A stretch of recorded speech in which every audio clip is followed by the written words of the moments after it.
शौर्य रस स्तंभ में आज हम देखेंगे हिंदुस्तानी समाज धर्म पंथ संप्रदाय में इतना बिखरा हुआ है जिसका बातें करना भी कभी कभी लगता है कि फालतू बात करना। मेरे अनुसार मुझे लगीर भी शंका नहीं, जब तक हमारे समाज में व्यवस्था में अगर हम परिवर्तन नहीं लाते तो हिंदुस्तानी समग्र राष्ट्र भी प्रगति के नाम पे कुछ भी नहीं करेगा। आप चार वर्ण में, चार ज्ञाति में बटे हुए, कौन से ज्ञाति आप संरक्षण दोगे? जो ज्ञाति बनी हुई है, जिसको ब्रह्मा के मुख से निकली हुई हम मानते हैं, मनुष्य ग्रंथ दिखाती है, तो एक राष्ट्र का निर्माण आप कैसे कर सकते हो? जब आपका राष्ट्र का निर्माण अगर करना है तो नात जात से परे आपको चलना पड़ेगा, वरना हम कभी अखंड हो ही नहीं सकते। अगर हिंदू समाज व्यवस्था में सुधार करना है, उत्कृष्ट उन्नत बनाना है, प्रगतिशील राष्ट्र बनाना है, तो ये ज्ञाति जाति प्रथा को नाबूद करना होगा। ये प्रश्न सर्वोपरि महत्व है। मेरा अभिप्राय यह है कि सबसे पहले ज्ञाति में पेटा ज्ञाति को सुधारना पड़ेगा। क्या पेटा ज्ञातियों में भी उच्च नीच है।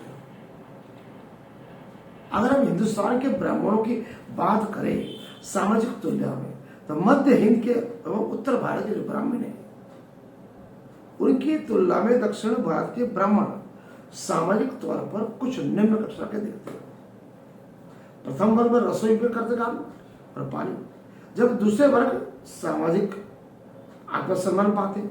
उल्टे उत्तर भारत में जो वैश्य और काय से उनका बौद्धिक स्तर दूसरों से ज्यादा है।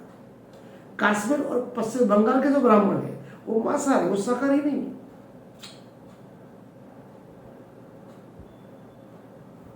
उसी तरह गुजरात मारवाड़ी बनिया जो अब्राह्मण है वो बिल्कुल शाकाहारी है। तो एक ज्ञाति से दूसरी ज्ञाति में संकरण होना, हिंदुस्तान में सभी ज्ञातियां कहीं ना कहीं एक दूसरे का सम्मिश्रण हुई है। तो ये ज्ञात जात और ज्ञाति वो पेटा ज्ञाति तोड़ने का एक ही उपाय है, आंतर ज्ञातीय लग्न, आंतर ज्ञातीय भोजन। जब तक हम हमारी विचारधारा नात जात से परे नहीं होगी तो मुझ मनिज छुआछूत अमेरिकाई होगा, तब तक हिंदुस्तान में 100 करोड़ में से भी एक इंसान कभी एक क्या नहीं हो सकता। इतने शिक्षा व्यवस्था होने के बावजूद पढ़े लिखे लोग अशिक्षित से भी निचली कक्षा का काम करते हैं। उनको ये पता नहीं पड़ता हमारे नेता या राजकारणी, हमारे धर्म पुरुष, पुरोहित, पंडित हमें केवल कठपुतलियों की तरह नचा रहे हैं। 5000 साल की परंपरा कहते हैं। अभी कुछ आर्य समाजी बोलते चातुर्वर्ण व्यवस्था होनी चाहिए। तो पिछले में रामायण काल में देखा, रामायण काल में चातुर्वर्ण व्यवस्था थी, ब्राह्मण, क्षत्रिय, वैश्य और शूद्र। राम मर्यादा पुरुषोत्तम, 100% सही है, सत्य के पुजारी, एक पतित व्रत, महान पुत्र। फिर भी कुछ काली परछाई ऐसी है कि उन्होंने जाने अनजाने में चातुर्वर्ण व्यवस्था का पालन किया।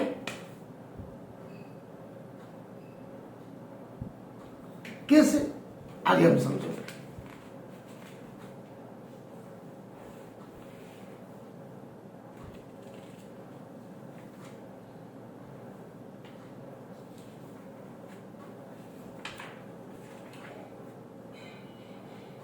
हिंदुस्तान के केसों में अगर हम देखा जाए, पुरानी सभ्यता का हम उत्कृष्ट मानते हैं। फिर भी कुछ सुधार हुए। संत कबीर, दत्तदास, गुरु गणेश साहब, महामती प्राणनाथ जी महाराज और आज के हमारे महान संत गिरों, महापुरुष गिरों, देवता गिरों, बहुजन, आदिवासी और शूद्र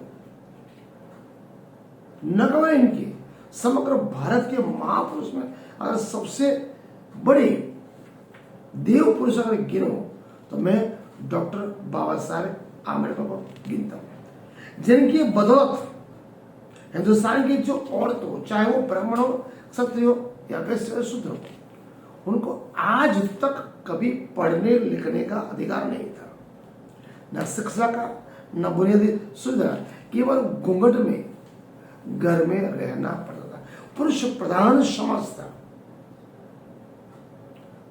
ओनली 1% महिलाएं पढ़ी लिखी थी। तो अगर पढ़ने लिखने का अधिकार अगर दिया महिलाओं को, नारियों को, तो केवल और केवल डॉक्टर बाबा साहब आम्बेडकर के बंधारण के तहत, अन्यथा वही घूंघट प्रथा, वही सती प्रथा, वही दहेज प्रथा, वही बाल विवाह, वही बच्चे को पैदा होते दूध पी के मारे, वो प्रथा आज तक चलती। डॉक्टर बाबा साहब आम्बेडकर ने कहा था, शिक्षा वो शिरोमणि का दूध है जिसको पीने से दुनिया में आप संगठित आगे बढ़ सकते हो। उन्होंने नई टेक्नोलॉजी का विकास के लिए ऊपर जोर दिया। समग्र दुनिया आपकी है, केवल ट्राइब पूरी दुनिया में है, जातियां और ज्ञाति केवल भारत में ही क्यों? अगर सबसे पहला प्रश्न किया हो तो केवल बाबा साहब आम्बेडकर।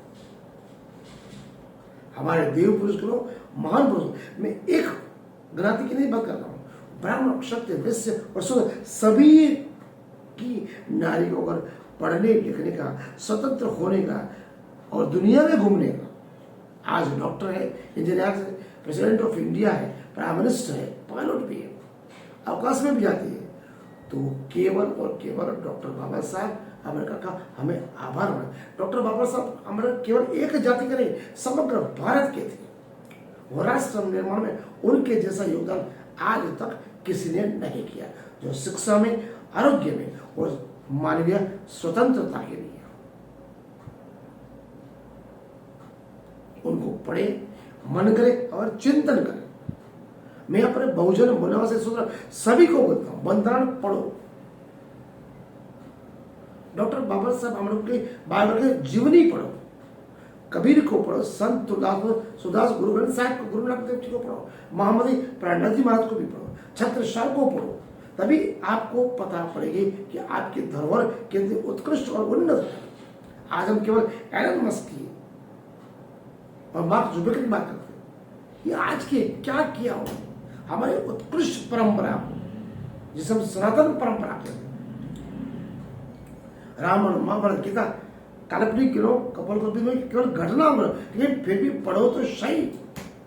किसने लिखा, क्यों लिखा, किस लिए लिखा, जब तक आप पढ़ोगे नहीं तब तक आपको पता नहीं पड़ेगा। बहुजन, मूल्यवासी और शूद्रों को ये पढ़ना चाहिए, मनुस्मृति ग्रंथ पढ़ना चाहिए, रामायण पढ़नी चाहिए, गीता पढ़नी चाहिए। गीता क्यों पढ़नी चाहिए? कि कृष्ण हमारा था, काली चमड़ी वाला गोपालक था, उसे पालक था।